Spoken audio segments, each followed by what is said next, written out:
Oh, hey there. You know, I was thinking recently about Christmas growing up as a baby boomer. How different was it back then as compared to today? Probably very different, because us kids growing up as baby boomers, we were just wide eyed and more vulnerable and innocent. It was a different kind of time. I don't want to say stupid because we weren't stupid. We were just believed, more things that were put in front of us, uh, if we were told lies about, Santa, I won't call them lies, I'll call them fibs, cute little fibs about Santa. And you know what? That's a good thing for kids to believe in stuff like that because it just is magical. It makes you happy. Really think that something like, kids who believe in unicorns when they're really young, it's a good feeling. It just makes you feel like something great's going to happen, even if it isn't. Kids are so inundated with so much knowledge today, especially from the internet and from just people being cynical and saying, nah, there's no Santa. I don't care. I still believe in Santa because Santa is fabulous. Okay, he's an overgrown man in a clown suit who laughs and he's jolly and he enjoys life and he has one night on Earth where he just does the most wonderful things. Gets in a sleigh full of pulled by a bunch of wonderful reindeer. One with a red nose and he goes all over the place. And one night, all over the world, and drops presents off.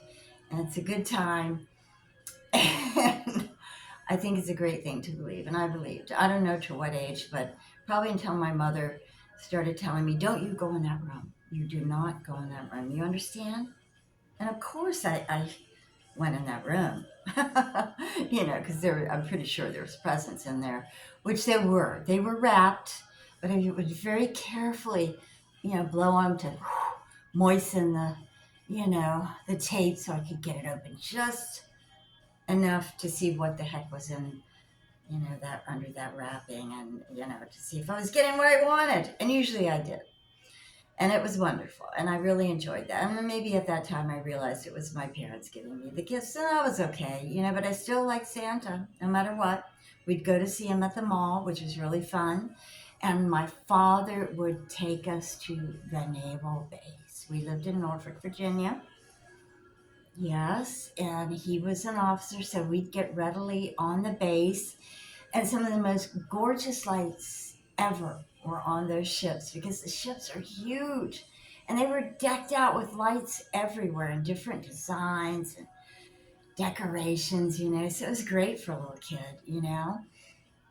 And that was wonderful. And then there was the tree. That was probably my all-time favorite thing was that tree. We'd get a great big balsam pine, wait till the very last minute so we got rock bottom prices. My parents were, liked a good bargain, no matter what, especially my mother. I don't want to say cheap, but the tree was wonderful. It was beautiful.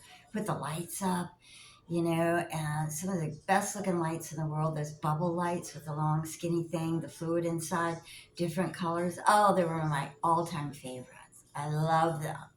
And if my parents' dysfunction didn't come out that holiday, everything was fabulous. Okay, if they weren't at each other's throats for some reason, which was always an opportunity for that to happen. You never knew when the crap was going to hit the fan. So that's why it was a good idea to believe in the good stuff. The happy, fantastical, magical things. Which I did. And then we had a train set that went all the way around a tree. Did you all have a train set? Those were so cool. And they sounded just like a real train set. It was like, chicka, chicka, chicka, chicka.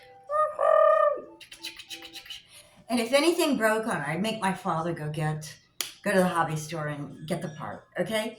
And then my brothers would make it go so fast the train would fall off the track, and it was a good time. It was a lot of fun, really it was, and all because kids were wide-eyed and bushy-tailed and and they believed what was told to them usually at face value. And you know what? I think that's really kind of a good thing in a way, that kids remain kids as long as they can, because it's a wonderful opportunity for your imagination to grow. And then when you get a certain age, you can, face the reality of what's really happening, the real life out there, but be a kid as long as you can. That's what I say. And if your kid asks, you know, is there a Santa? Sure.